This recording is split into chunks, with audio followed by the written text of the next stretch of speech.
नमस्कार, आप देख रहे हैं धा न्यूज और मैं हूं अभिषेक मिश्रा।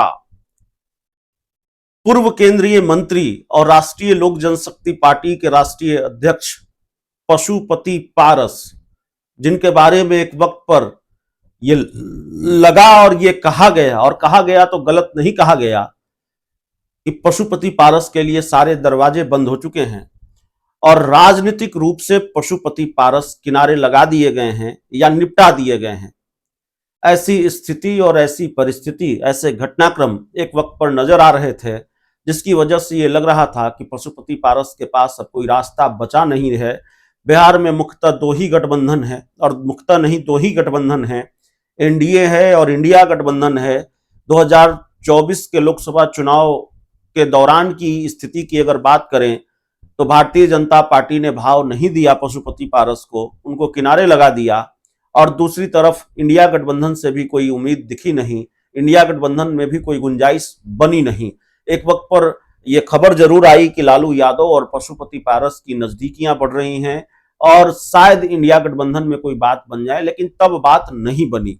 और जब बात नहीं बनी, एक तरफ से किनारे लगा दिए गए और दूसरे तरफ से बात नहीं बनी, तो फिर यह तय नजर आने लगा कि शायद पशुपति पारस के लिए अब कोई रास्ता बचा नहीं है और बिहार की राजनीति में वो अप्रासंगिक हो चुके हैं।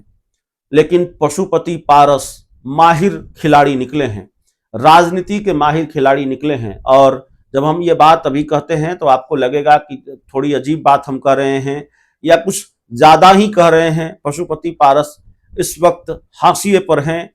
पशुपति पारस को बीजेपी भाव नहीं दे रही है, एनडीए की बैठकों में भी नहीं बुलाए जा रहे हैं। और पशुपति पारस लगातार बैठकें जरूर कर रहे हैं, लेकिन अभी वो तय नहीं कर पा रहे हैं कि वो किस गठबंधन के साथ जाएंगे। और बावजूद हम इसके ये कह रहे हैं कि हम पशुपति पारस राजनीति के माहिर खिलाड़ी हैं। तो क्यों कह रहे हैं हम इसलिए कह रहे हैं कि पशुपति पारस मुश्किल से मुश्किल परिस्थिति आ जाने के बावजूद अपनी बार्गेनिंग पावर को उन्होंने कमजोर नहीं होने दिया है। अब भी वो भारतीय जनता पार्टी के सामने तनकर खड़े हैं। और पशुपति पारस ने अभी हाल ही में बयान दिया है कि उन्हें बोड़ो प्लेयर की जरूरत नहीं है, उनके पास अपने बहुत सारे पहलवान हैं। तो पशुपति पारस अपनी बार्गेनिंग पावर को मजबूत बनाकर रखे हुए हैं। राजद सुप्रीमो लालू प्रसाद यादव उनके घर पर चूड़ा दही का भोज खाने गए। लालू यादव ने ऐलान भी कर दिया कि पशुपति पारस इंडिया गठबंधन में आएंगे। आरजेडी के बड़े नेता पशुपति पारस से मिल भी रहे हैं और पशुपति पारस भी लालू यादव के घर जाकर उनसे मिल रहे हैं। चूड़ा दही भोज के बाद भी मुलाकात हुई है, लेकिन वो ये मैसेज नहीं देना चाहते या ये मैसेज नहीं दे रहे हैं कि मेरे पास इंडिया गठबंधन ही एक विकल्प है। अब भी वो ये इस मैसेज को बरकरार रखना चाहते हैं। अब भी वो एक तरफ बीजेपी को मैसेज दे रहे हैं कि भाई हमारे पास लालू यादव का दरवाजा खुला हुआ है और हम उस तरफ जा रहे हैं, उस तरफ चले जाएंगे, वहां से हमें बुलावा है, वहां हमको भाव मिल रहा है। और दूसरी तरफ लालू यादव को भी मैसेज दे रहे हैं कि वो दरवाजा, पहले वाला दरवाजा बंद नहीं हुआ है, भारतीय जनता पार्टी का दरवाजा बंद नहीं हुआ है हमारे लिए। तो अपनी बार्गेनिंग पावर को वो मजबूत रखना चाहते हैं। लालू यादव को ये न लगे कि इनके पास तो कोई रास्ता नहीं है, तो ये जाएंगे कहां। भले ही स्थिति और परिस्थिति शायद वैसी हो या शायद वैसी न हो, ये पशुपति पारस बेहतर बता सकते हैं। तो सीटों की ठीक ठाक डील हो। वैसे बहुत ज्यादा सीटें लालू प्रसाद यादव पशुपति पारस को देंगे, इसकी उम्मीद मुझे कम नजर आती है। लेकिन पशुपति पारस ने यह तय कर लिया होगा कि कितनी सीटों पर उनकी पार्टी को चुनाव लड़ना है और कम से कम कितनी सीटों पर बात बन जानी चाहिए। तो कम से कम का न्यूनतम का आंकड़ा भी, मिनिमम का आंकड़ा भी पशुपति पारस ने तय कर लिया होगा। इतनी सीटों का और कम से कम ये सीटें चाहिए, तो जाहिर तौर पर उस तरह से वो बातचीत करेंगे लालू यादव के साथ, उस तरह से वो डील करेंगे लालू यादव के साथ। लेकिन एक तरह से उन्होंने अल्टीमेटम दिया है बीजेपी को भी और लालू यादव को भी। 14 अप्रैल तक का अल्टीमेटम भारतीय जनता पार्टी को भी और लालू यादव को भी दिया है। हालांकि भारतीय जनता पार्टी को लेकर जो उनके बयान आए हैं या उनकी पार्टी के लोगों के बयान आए हैं, तो ये लगता है कि या भारतीय जनता पार्टी का जो रुख है पशुपति पारस को लेकर, जैसे एनडीए की बैठकों में नहीं बुलाया जाना, बहुत भाव नहीं दिया जाना, तो दोनों तरफ से जो स्थिति परिस्थिति है, लगता नहीं है कि कुछ बचा हुआ है। दोस्ती तकरीबन टूट चुकी है और आधिकारिक ऐलान बाकी है। बीजेपी क्यों ऐलान करेगी? बीजेपी ने तो साफ संकेत दे दिए हैं। उनको एनडीए की बैठक में अगर नहीं बुलाया जा रहा है, लोकसभा चुनाव में सीटें नहीं दी जा रही है, तो जाहिर है बीजेपी ने उनको एक तरह से किनारे ही कर दिया है। पशुपति पारस ने भी आधिकारिक तौर पर ऐलान नहीं किया है। तो एक तरह से उन्होंने अल्टीमेटम दिया है भारतीय जनता पार्टी को भी, और पशुपति पारस ने अल्टीमेटम दिया है लालू यादव को भी कि आप तय कर लीजिए 14 अप्रैल तक, उसके बाद हम ऐलान करेंगे। आपको तय करना है कि हमको कितना भाव देना है। और जाहिर है, एक कहावत है कि जिसके पास खोने के लिए कुछ नहीं होता वो कुछ भी करता है।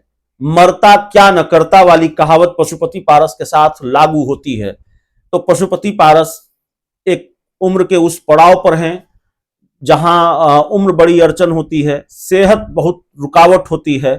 तो पशुपति पारस ये समझते हैं कि 2025 का बिहार विधानसभा चुनाव उनके लिए आखिरी चुनाव है और दम दिखाने का आखिरी मौका है, और उसके बाद वो एक तरह से राजनीति से वो रिटायर ही होंगे। ये बात पशुपति पारस को भी स्वीकार करनी चाहिए, और यही बात कमोबेश नीतीश कुमार पर भी लागू होती है। नीतीश कुमार के लिए भी 2025 का विधानसभा चुनाव आखिरी विधानसभा चुनाव है, और उसके बाद 2025 के बाद 26 में, 27 में, 28 में कभी भी वो राजनीति से रिटायरमेंट ले सकते हैं।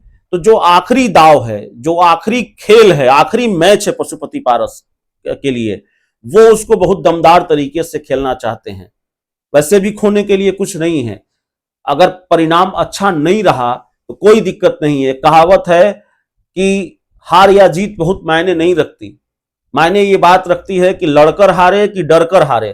तो पशुपति पारस डरकर नहीं हारना चाहते, लड़कर हारना चाहते हैं, इसकी कोशिश में है वो। उनकी कोशिश है कि भारतीय जनता पार्टी के साथ भी अगर सीटों की ठीक ठाक डील हो जाए, जो कि लगती नहीं है चिराग पासवान के रहते, तो उनकी कोशिश है कि बीजेपी के साथ ही, माफ कीजिएगा, लालू यादव के साथ ही डील हो जाए, 5, 7, 8 सीटों पर ही डील हो जाए। वो सीटें जो उनके लिए बहुत महत्वपूर्ण है, उनके कुछ खास लोगों के लिए, उनके करीबी लोगों के लिए। और इसमें पशुपति पारस की भूमिका, उनकी पार्टी के प्रदेश प्रधान महासचिव केशव सिंह की भूमिका, जो उनके थिंक टैंक हैं, माफ कीजिएगा, सूरजभान सिंह की भूमिका, चंदन सिंह पूर्व सांसद हैं, उनकी भूमिका, विधान पार्षद भूषण राय की भूमिका, भूषण कुमार की भूमिका, ये जो पशुपति पारस के कुछ खास लोग हैं, इनकी भूमिका बहुत अहम होगी। और पशुपति पारस के खाते में जिसके साथ भी गठबंधन होगा, तो पशुपति पारस के खाते में जो सीटें जाएंगी उनमें इन लोगों का फैसला बहुत महत्वपूर्ण होगा, इन लोगों की सिफारिश ही चलेगी। तो जाहिर तौर पर पशुपति पारस इस तरह का खेल या इस तरह की प्लानिंग के साथ आगे बढ़ रहे हैं। 14 अप्रैल को या शायद 15 अप्रैल को उन्होंने कहा है कि वो ऐलान करेंगे किसके साथ वो जाएंगे। तो एक तरह से अल्टीमेटम है आरजेडी के लिए भी और बीजेपी के लिए कि आप फैसला कीजिए, नहीं तो हमारे पास 243 सीटों पर लड़ने का मामला खुला हुआ है। लेकिन 243 सीटों पर पशुपति पारस लड़ेंगे ऐसा मुझे नहीं लगता है। ये आसान नहीं होगा, लेकिन अब वो अकेले भी चुनाव लड़ सकते हैं और जाहिर तौर पर 50 या 60 सीटों पर, 30 या 40 सीटों पर उम्मीदवार उतार सकते हैं। और इसके लिए इसकी तैयारी में, प्लान बी की तैयारी में भी वो लगातार जुटे हुए हैं। अच्छी बात यह है पशुपति पारस के साथ कि कुछ लोग उनकी पार्टी को छोड़कर गए हैं या बहुत लोग गए हैं, लेकिन सूरजभान सिंह, चंदन सिंह और भी कई नेता, केशव सिंह, उनके जो बहुत करीब लोग हुआ करते थे, अभी जो बड़े नेता हैं वो उनके कुनबे के साथ जुड़े हुए हैं।